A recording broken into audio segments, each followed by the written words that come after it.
Welcome to Spoken Reviews, home of the Spoken Reviews. Today, guys, we'll be reviewing the Bose Quiet Comfort 35 2.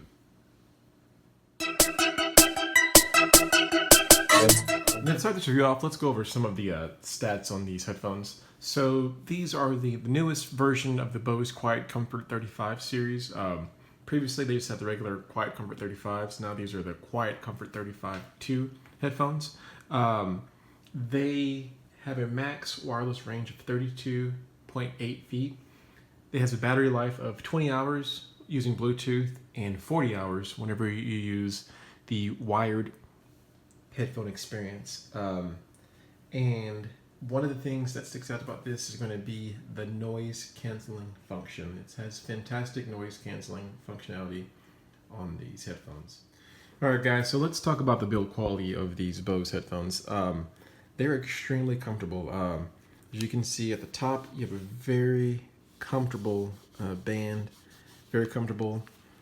They're adjustable, so for any head size, you can see that they adjust extremely easy to fit head style. Also, for some people, if they have a lot of hair, it helps to adjust. So you might not have a huge head, but if you have a lot of hair, you want to have that ability to adjust that. One of the things that I really am impressed about these headphones is the amount of flexibility and range of the headphones. As you can see, they pivot really well, better than most of the competition out there. Definitely a lot of range on that.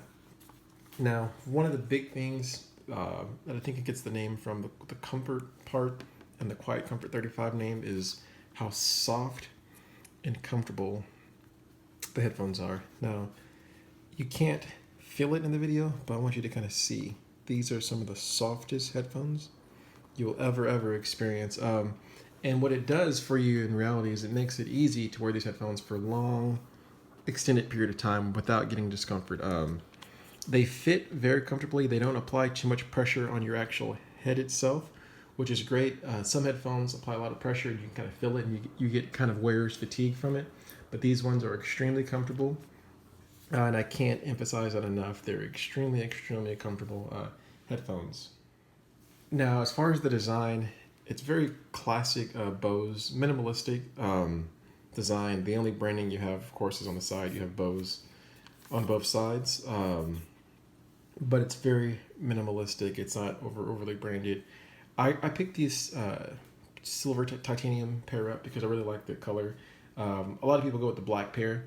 The black pair look pretty awesome, but I personally like the silver version a little bit better. I think it just looks a little more premium and looks a little more unique. You're going to see a lot less of these out there, so that's kind of the reason why I picked these up. And again, they look fantastic. Now, going over some of the buttons on these. First, you have the power button and the Bluetooth Connect button. So right now it's off. You see it is red for off. Turn over here, you can see the green now that they're on. On the side, you have the volume up, volume down, and you have the play and pause button right here. And over here on this side, this is the big difference between the Comfort 35s and the Comfort 35 2s that you can see. It's going to be this Google Assistant button. So the way it works is you push the button and on your phone, the Google Assistant pops up and you can give any command you want. So it's pretty interesting. It's unique. I don't necessarily know if it's justifies a brand new generation of headphones compared to the other generation of headphones, but it is unique. So in my practical use and testing of headphones, I've used it for things such as, hey Google, what's the weather going to be like tomorrow? Hey, what's a movie time? Hey, what's travel time, to the airport? Things like that. What I mentioned earlier, I don't know if it justifies brand new headphones, is because you can just as easily use your phone to do the same thing. So I just don't see it being a huge, selling point. But it's out there, and down the road, it could have some more functionality. Now, the one thing I would say that would be nice, I'm currently I use Android, but I'm currently an Apple user, and if you could take this button and make it work for Siri, as opposed to being hardwired for Google, I think you would have a lot more functionality because you have a lot of Apple users out there, and it would increase the usage for them. But currently, it's developed to be used for Google Assistants, which is nice. But I just don't, for me personally, I didn't see the value in it. For all the hype for that functionality, I don't see that it's worth it. So the big question is, who are these headphones for? In my opinion, these headphones are for someone that travels a lot. These are the perfect headphones to if you're traveling in a loud environment. So whether you're, flying on a plane a lot or if you're on a train a lot, if you're a traveler, this is what you want. It allows you to kind of basically escape your current situation that you're in, and you can basically find whatever situation you want to be in. So if you're in music, you really get immersed in the music, and it feels like you're at a concert. If you're watching a movie, you can get immersed in a movie. So whether it's chaotic stuff going on, if there's a baby crying, and I've actually experienced the baby crying with these headphones on the plane. The plane was loud enough, but I had a baby a couple of rows from me crying.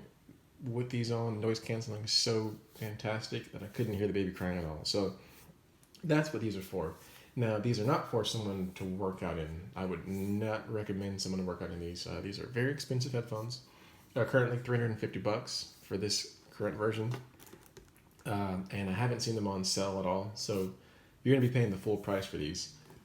I wouldn't recommend sweating in these. Wouldn't recommend working out in these. I would get a cheap pair to do that in. But these are definitely for, like I mentioned earlier, these are meant for someone who's going to do a lot of traveling. Now, one thing that I can say that Bose needs to work on a little bit more is their branding and packaging for the experience. So here's the case you get with the headphones. It's very flimsy. For very expensive $350 headphones, you want a little more protection. This is not a lot of protection. They spent probably pennies on this. If they could spend a little more money to get better quality case, it would go a long way. Another thing that kind of bothered me about these headphones, and I'll just point this out, it's not a deal breaker, but you have different size jacks. Instead of having a male that are the same, different size jacks. So you have to get the exact cord to replace this down the road. The skinnier side, of course, goes in the headphones, and then this side goes into what you want to plug into. For me, as a design feature, it would make a lot more sense for them to have the same universal male side, just so people could buy replacements easily, and not have to, or even borrow someone else's, so they don't have their cord with them. For example, my wife has Beats, and with her Beats, they were both the same size male. So when we were on the plane at one point, I was like, "Hey, can I borrow your cord?" And I couldn't because, of course, they have different sizes, which is silly, and I don't know why. It just really makes it inconvenient. I don't see any positive. If you're saving a minimal amount of space on this side, I don't see it being worth it. So I just don't understand. That's what they wanted to do. That's their choice, but In conclusion, guys, these are some of the best headphones you can get out there with money. I would definitely recommend them for someone who wants the best of the best. But if you don't care, if you just want really good sound quality headphones, I would actually go with the older generation, the Quiet Comfort 35s, not the 2s, because you can get those on sale, and you can't get these on sale. Like I mentioned earlier, the only difference is going to be the Google Assistance buttons, which I don't really see the value in. But if you want to get the best of the best, go with these. If you just want good quality for a good price, go with the older version. But like I said earlier, these are fantastic headphones, and I really do enjoy them. Bose, they make premium sound products. That's what they do, and that's what they're known for. Anyways, guys, thank you for watching this video. If you have any questions, please leave them below. If you like the video, hit the like button for me. And if you want to see more great videos like this, go ahead and sub to the channel, guys. Thanks a lot, and have a blessed day.